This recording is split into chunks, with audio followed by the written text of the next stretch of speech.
Seigneur Saint-Esprit, nous t'accueillons, toi l'Esprit de vérité, toi l'Esprit de sainteté, toi l'Esprit qui nous donne d'expérimenter la plénitude de Dieu. Envahis-nous, donne-nous de pouvoir accueillir cette parole comme une parole pleine de la grâce qui sort de la bouche de Dieu.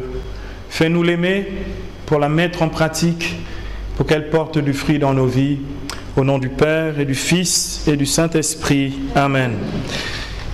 Bien-aimés, en ce 4e dimanche du temps de Carême, nous continuons donc notre marche avec Jésus en vue de la Pâque. Et cette marche, ce chemin, ce cheminement de foi que le Seigneur nous fait vivre cette année, porte donc sur la maturité spirituelle, tellement capitale, tellement essentielle pour nous. Comment on rentre dans les promesses de Dieu sur nos vies? Eh bien, en grandissant en maturité. Comment ne pas tourner en rond dans sa vie spirituelle? Eh bien, en grandissant en maturité. Comment porter du fruit dans nos vies? En grandissant en maturité. Comment devenir nous-mêmes des témoins de la foi qui puissent impacter puissamment en grandissant en maturité spirituelle. Bien-aimés, nous avons appris que la maturité spirituelle n'est pas liée à un âge, mais c'est lié à l'œuvre de la grâce de Dieu lorsque nous sommes dociles à cette œuvre de la grâce. Nous l'avons vu avec Jésus. Dès l'âge de 12 ans, Jésus était un homme fait, il était un homme accompli. Au moment du recouvrement de Jésus dans le temple, dans Luc 2, il est dit à la fin de ce recouvrement, lorsque Marie et Joseph le retrouvent dans le temple au milieu des docteurs, les écoutant et les interrogeant, il est dit quant à l'enfant, dans Luc 2, 52, il grandissait en sagesse, en maturité et en grâce devant Dieu et les hommes. Il a 12 ans, mais il est déjà un homme accompli. C'est lui qui répond à sa mère lorsqu'elle lui dit « Mon enfant, pourquoi nous as-tu fait cela ?» Il lui dit « Pourquoi me cherchez-vous? Ne saviez-vous pas que je dois être aux affaires de mon Père ?» Et donc, un enfant de 12 ans qui a déjà la pleine conscience et de sa mission et de son rôle dans le monde. Et bien aimé, beaucoup d'entre nous attendent le vieil âge pour commencer à s'engager et s'investir pour les choses de Dieu, parce qu'on se dit qu'on n'est jamais vraiment prêt. Ce qui nous rend prêts, justement, c'est la maturité spirituelle. Une fois que l'on a atteint cette stature du Christ, à partir de ce moment-là, on peut véritablement faire les œuvres du Christ. Amen. Bien-aimés, nous avons donc vu justement que la maturité spirituelle était un chemin de croissance spirituelle, et nous avons déjà vu le 2e dimanche, nous avons vu grandir dans la liberté. Comment est-ce que la liberté, l'expérience de la liberté dans l'esprit déclenche justement cette expérience de maturité, d'accord? Lorsque l'on est libre vraiment en Dieu, on commence à rentrer dans la maturité. C'est l'expérience de Jésus. Pendant 3 jours, il a 12 ans. La caravane des parents était en train de remonter en Galilée. Lui, il est resté tout seul, en toute liberté, en Judée, donc à Jérusalem. Comment il a fait pour vivre pendant 3 jours? Il a mangé où? Il a fait quoi? Eh bien, il s'est assumé. Voilà un homme mature. Comment est-ce qu'il a fait tout d'un coup pour se retrouver au milieu des docteurs dans le temple? Mais parce qu'il avait suffisamment de maturité pour demander son chemin et se retrouver au bon endroit. Et bien aimé, donc nous avons vu grandir en liberté. Ensuite, nous avons vu la dernière fois grandir au milieu des épreuves, parce que justement, et bien aimé, c'est ça qui atteste véritablement que nous avons atteint la maturité spirituelle. C'est quand nous avons quitté le statut de victime pour devenir des hommes et des femmes responsables de leur vie, qui ne passent pas leur vie à attendre que les autres fassent pour eux et à se plaindre que les autres ne font jamais aussi bien. D'accord? La maturité spirituelle fait de nous des hommes et des femmes responsables qui sont capables de persévérer, de triompher au milieu des épreuves. Nous allons voir un nouveau thème ce soir, c'est grandir dans le don de soi. La maturité spirituelle se vérifie aussi dans le don de soi, dans la qualité du don de soi. Lorsque Jésus, un peu avant sa passion, lorsqu'il annonce ultimement sa passion, Jésus dit ceci à son propos, à propos de lui-même, dans Matthieu 20, verset 28, je reviendrai là-dessus. Il disait que le Fils de l'homme n'est pas venu pour être servi, mais pour servir et donner sa vie en rançon pour la multitude. Le Christ est pleinement dans la maturité de sa vie d'homme et de son ministère de Messie.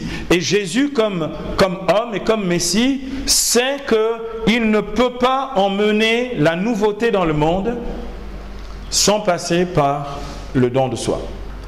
Bien-aimés, lorsque l'on est enfant, lorsque l'on est adolescent, on est assez égoïste, c'est-à-dire on est assez replié sur soi-même. L'égoïste, c'est celui qui vit en fonction de lui, qui fait tout pour lui, qui pense qu'à lui, etc., etc. Il n'est pas encore dans le don. Il est dans souvent l'utilisation des autres. Il est souvent dans la quête du plaisir pour lui-même, etc., etc. L'adolescent n'est pas encore vraiment dans le don. Or, bien aimé, il y en a qui restent adolescents toute la vie. Il y en a qui restent adolescents très très longtemps et qui ont du mal à décoller dans la vie. Et bien aimé, c'est triste à dire, mais vous avez des gens, ils veulent se marier par exemple. Ils n'y arrivent pas, non pas à cause des circonstances difficiles de la vie, mais parce qu'eux-mêmes sont le blocage de leur propre vie. Et ce blocage qui les empêche de rentrer véritablement dans ce qu'ils veulent choisir comme vie, c'est-à-dire la vie matrimoniale, c'est la peur du don. D'accord? Il y en a qui ne veulent pas se donner. Or, bien aimé, il n'y a rien à faire. Être adulte, c'est apprendre à se donner. D'accord? Être adulte. Rentrer dans la maturité. Bien aimé, moi je l'ai découvert enfant. Je me souviens d'un soir, on n'avait rien à manger à la maison. Je me souviens très bien de cette scène-là qui est présente dans ma tête. Je me souviens qu'il n'y avait plus grand-chose, il y avait les restes de midi. Et je me souviens de ma mère et de mon père qui se regardent et qui font le choix le plus évident qui soit pour des hommes et des femmes matures, d'accord, qui ont en responsabilité des enfants. Ils nous ont servi et nous avons mangé. Nos parents se sont privés. C'est peut-être pour moi la plus belle démonstration de ce que l'on appelle la maturité humaine. La maturité humaine, c'est le don de soi. Et bien aimé, si on n'a pas compris ça, on tournera en rond encore longtemps dans la vie, on aura du mal à accéder à notre destinée, à faire de grandes choses, parce que ceux qui font de grandes choses, comme le Christ a sauvé le monde, c'est-à-dire la chose la plus extraordinaire qui aurait pu arriver à l'humanité, ça passe nécessairement par le don de soi. Et bien aimé, je voudrais que nous puissions le voir en 2 points rapidement. Le premier point, c'est être libre pour se donner. Nous avons déjà retrouvé le thème de la liberté comme étant la nécessité pour nous de rentrer dans la maturité, mais on va le voir ici, comment il se réalise dans le don de soi. Être libre pour se donner. Et deuxième point que nous allons voir, c'est offrir sa personne. Donc premier point, être libre pour se donner. L'apôtre Paul dit dans l'épître aux Galates, au chapitre 5, Galates 5, versets 12 à 13, Paul dit, vous êtes libres mes frères, mais que cette liberté ne soit pas un prétexte pour la chair, mais par la charité, mettez-vous au service les uns des autres. L'apôtre Paul nous décrit en fait l'attitude de la liberté de celui qui est vraiment mature et qui est dans la maturité spirituelle. Il dit 2 choses. La première chose, il dit, votre liberté n'est pas un prétexte. En fait, la liberté n'est pas un prétexte pour la chair. C'est quoi la chair? Je vais faire une démonstration rapide. Lorsqu'on est jeune et que l'on a découvert un peu certaines choses qui sont importantes pour nous, on absolutise ces choses et on pense que sans ça, on ne peut plus vivre. Hein? Lorsqu'on était petit, on était attaché, je ne sais pas moi, il y en a qui peuvent être attachés à un t-shirt, d'autres peuvent être attachés à je sais pas moi, à une radio qu'on leur a offert ou à n'importe quoi. Les gens sont attachés à des petites choses. Et donc, en général, et c'est là où on voit si on est mature ou pas, non, c'est mon truc, je suis libre de ne pas donner. Ça m'appartient, je tiens à ce qu'on ne prenne pas mes affaires. Donc on défend toujours ses affaires. Et en fait, l'attitude de l'adolescent, c'est celui qui veut conserver ses affaires. Et bien aimé, ça c'est charnel. La chair, c'est conserver. L'esprit, c'est donner. D'accord ? Le Saint-Esprit est le don par excellence. C'est la personne don dans la Trinité. Lorsque l'Esprit agit en nous, l'Esprit vient transformer l'égoïsme en don. Et bien aimé, c'est ce que dit ici Galates 5, 12, par la charité, mettez-vous au service les uns des autres. Quand on atteint la maturité spirituelle, on voit la générosité des gens. La maturité spirituelle va avec ça. D'accord ? Vous avez des enfants, on a l'impression qu'ils grandissent très vite, ils sont vieux même petits. Hein. Ce sont eux qui veulent toujours s'occuper des autres. Petits, hein. Ils prennent déjà soin de leurs petits frères qui ne sont pas plus moins âgés qu'eux, etc. Et on voit bien que ceux-là vont très rapidement grandir en maturité. Ceux qui d'emblée sont dans la générosité, ceux qui sont dans le don, ceux qui sont dans le sens de la responsabilité deviennent très vite matures.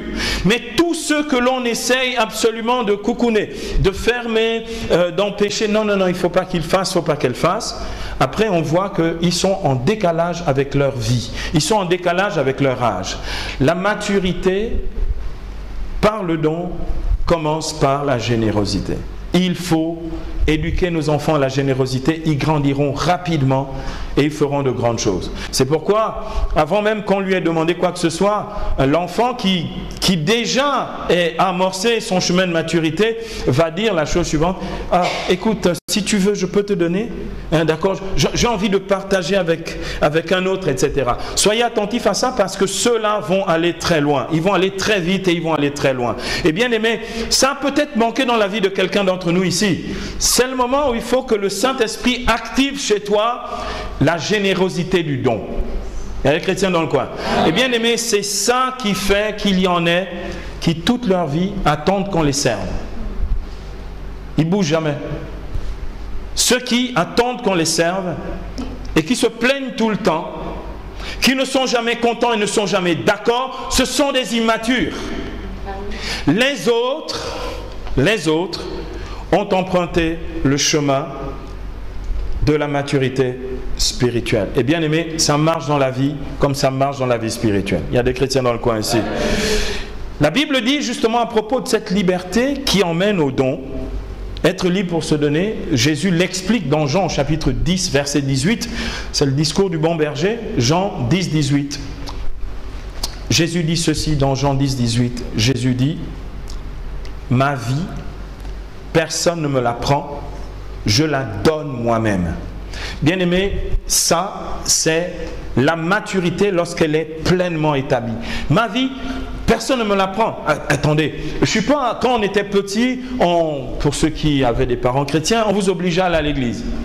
D'accord ? Il faut aller à l'église. Et puis vous allez mettre en retard tout le monde. Le dimanche matin, c'est terrible, d'accord, entre ceux qui se sapent et ceux qui traînent la patte. D'accord ? Mais bien aimé, une fois devenu grand, et c'est ça la maturité, je vais à l'église. Il n'y a plus papa, il n'y a plus maman. Mais c'est là où ma maturité doit combattre le sommeil. Le sommeil. Et qu'est-ce qui se passe entre le sommeil et ma maturité? Eh bien, je dis à mon sommeil, ma vie, personne ne me la prend, je la donne moi-même. J'ai le pouvoir de la donner et le pouvoir de la reprendre, dit Jésus. Bien aimé, ça veut dire quoi? Si tu continues d'aller à l'église par devoir, parce que « Ah, mais papa m'avait dit qu'il faut aller à la messe », tu es toujours un enfant dans ta tête et tu n'as pas atteint la maturité spirituelle. J'y vais parce que c'est mon plus grand bonheur. J'y vais parce que c'est un bien pour moi. J'y vais parce que Dieu m'attend. J'y vais parce que je sais que je vais le rencontrer. Amen. J'y vais parce que je sais que si je manque ce rendez-vous, il y a quelque chose ma semaine qui manquera. Il y a des chrétiens dans le coin. J'y vais parce que je suis passionné de Dieu. J'y vais parce que j'ai faim et soif de Dieu. Et bien aimé, la maturité spirituelle, c'est quand on ne fait plus les choses par devoir ou obligation, mais par amour. Il y a des chrétiens dans le coin. La maturité spirituelle, c'est lorsque je ne fais plus les choses de Dieu par devoir ou obligation, mais par amour. Si ça compte pour toi de venir aux enseignements ici, tu n'as pas besoin qu'on te force pour y venir. Tu viens par amour et non pas par obligation. Si tu crois véritablement qu'il y a quelque chose qui se passe dans ta vie quand tu fais le chemin de croix du vendredi, n'y va pas par obligation, va par amour. La maturité spirituelle, c'est ce moment où dans mon cœur, les choses de Dieu ne sont plus des devoirs à accomplir, mais des actes d'amour. Amen. Amen. Et bien aimé, c'est important pour nous de savoir que ma vie, personne ne me la prend. Je la donne moi-même, j'ai le pouvoir de la donner et le pouvoir de la reprendre. Quand je suis fatigué, et c'est ça la liberté de celui qui est mature, que je suis vraiment épuisé, que je ne peux pas aller à la messe de 7h du matin ou de 9h parce que je programme toujours celle-là. Et que si je ne fais pas celle-là, c'est un peu comme une espèce de rendez-vous particulier, d'accord? Parce que je suis épuisé. Eh bien, va à celle de 18h30. Et bien aimé, pourquoi? Parce que, vous voyez, parce qu'il y en a qui disent non, je peux être à 7h, donc je n'y vais plus. Ah, ça c'est un manque de maturité. Parce que la messe de 9h, c'est la messe des enfants. C'est la messe où on aime bien certains chants, certains cantiques. On dit la messe du soir, non, c'est pas la même ambiance. Et bien si tu y vas encore pour l'ambiance, ça veut dire que tu es immature. J'y vais pas pour l'ambiance. Je vais parce que je suis sûr d'une chose, parce que les sacrements opèrent ex opere operato. Je suis sûr que réellement il viendra sur l'autel. Je suis sûr de le recevoir dans son corps et dans son sang. Je suis sûr d'entendre sa voix dans la parole. Et bien aimé, quel que soit le prédicateur, j'y vais. Il y a des chrétiens dans le coin. J'y vais parce que c'est lui que je cherche. Et si le prédicateur n'a pas dit une parole qui m'a édifié, la parole que j'ai entendue proclamer est suffisante pour faire son chemin dans mon cœur. Je la médite, je la rumine, je la fais repasser. Un mot m'a touché ce matin. J'ai entendu dans Jean chapitre 9, cet homme qui dit, vous dites que c'est un pécheur, je sais une seule chose, j'étais aveugle. Maintenant, je vois. Et bien aimé, ça me suffit. Je n'ai pas besoin qu'on me fasse des commentaires dessus. Un moment, j'étais aveugle. Un moment, je ne le connaissais pas. Maintenant, dit l'aveugle de naissance, je vois. Et bien aimé, je vais passer ma journée avec cette parole. Je la garde dans mon cœur. Qu'elle était bien commentée ou pas, que le prédicateur était charismatique ou pas. La maturité spirituelle veut ceci pour moi. Je sais où sont mes sources. Je sais où est la fontaine de Siloé. Je sais où aller laver mon visage. Et je sais où aller retrouver la vue. Amen. Et bien aimé, c'est important pour nous de comprendre ces choses-là. Alors, deuxième point à présent, offrir sa personne. Bien aimé, si on est libre en Dieu, si on est libre de donner sa vie, notre don grandit en qualité. Et bien aimé, regardez, quand on est petit, quand on fait quelque chose, c'est un peu brouillon. Quand on est grand, c'est déjà un peu plus élaboré. Parce que la qualité du don augmente avec la maturité. D'accord? La qualité du don s'augmente avec la maturité. Jésus dit, Matthieu 20, 28 que j'ai cité tout à l'heure, le Fils de l'homme n'est pas venu pour être servi, mais pour servir et donner sa vie en rançon pour la multitude. Le Fils de l'homme est venu pour donner sa vie en rançon. Bien aimé, ça veut dire quoi la rançon? Vous savez, payer une rançon. Payer une rançon, c'est offrir quelque chose de grande valeur, d'accord, pour libérer quelqu'un. D'accord? Le don, bien aimé, le don est libérateur. Tout don est libérateur. Le don est libérateur pour nous, bien aimé. Regardez. Moi, je ne sais pas quel est votre plaisir, votre joie, votre bonheur lorsque vous faites des offrandes ou des dons. Le don, il est libérateur parce que le don, lorsqu'il est posé, emmène une double libération. La libération pour moi qui le fais et la libération pour celui qui reçoit le don. Je peux libérer quelqu'un qui a des dettes. Je peux libérer quelqu'un qui a des arriérés de paiement de quelque chose. Je peux libérer quelqu'un qui a vraiment besoin rapidement d'un soutien matériel ou financier ou d'une assistance. Le don est libérateur. Le Christ dit que le Fils de l'homme n'est pas venu pour être servi, mais pour servir et donner sa vie en rançon pour la multitude. Et bien aimé, le don manifeste notre maturité humaine et spirituelle. C'est le don qui nous qualifie. C'est le don qui fait que nous ne sommes plus des adolescents égoïstes, des hommes et des femmes qui ne vivent que pour eux, qui passent leur temps à ne penser qu'à eux, etc. Le don, d'accord, montre clairement et qualifie notre maturité. Et bien aimé, c'est très important ce que je suis en train de dire là. J'aimerais ici l'illustrer par un témoignage. C'est le témoignage d'une femme, d'une maman italienne qui a canonisé le pape Jean-Paul II. J'en parle souvent, j'aime bien parler d'elle parce que pour moi c'est un signe véritablement de la vérité du don. Le Christ qui n'est pas venu pour être servi mais donner sa vie en rançon. Bien aimé, cette femme, Beretta Mora, avait une grossesse très difficile. Elle a déjà eu d'autres enfants, mais la dernière grossesse, c'était une grossesse très très difficile. Et cette maman, donc, a été sous assistance jusqu'au bout, jusqu'au terme de la grossesse, et elle devait accoucher, et c'était compliqué. Et les médecins savaient que ça allait être très très compliqué. C'était où la mère décède, ou l'enfant décède. Et là, on demande à la maman. Et c'est la raison pour laquelle elle a été canonisée par l'Église. On demande à la maman, est-ce que vous voulez conserver la vie, parce que c'est un accouchement à risque, ou est-ce que, et donc l'enfant va être perdu, ou est-ce que vous voulez qu'on sauve l'enfant? La maturité spirituelle, qui est aussi une maturité humaine. Beretta Mora dit, cette vie, je l'ai déjà donnée. Je ne vais pas la reprendre puisqu'elle est déjà en moi. Je donne ma vie pour ma fille. Et là, c'est plus seulement... Parce que c'est ça, mettre au monde.